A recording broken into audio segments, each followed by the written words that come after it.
Kamusta mga ka-55 star, nagbabalik ang inyong kusinero. Para magluto ng paksiw na tilapia na may gata. Dito ilagay ang luya, kahit na iniwan ka na niya. Isunod ang sibuyas na hiwa-hiwa, tapos iyakan mo na lang siya. At elatag mo na rin ang tilapia, na binili ni Shota.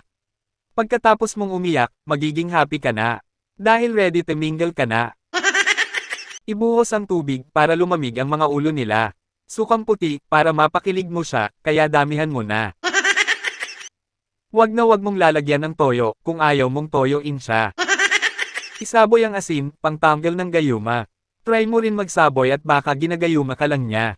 Sayang ang effort, sana all may airplane. Takpan at pakuluin sa mahinang apoy.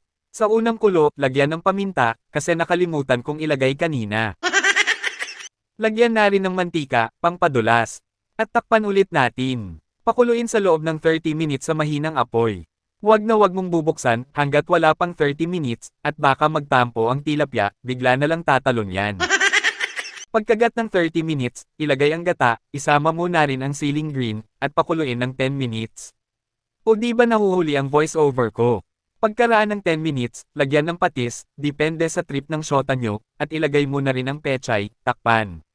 Tapos bilang ka ng 100 at patayin ang apoy, para crispy ang pechay.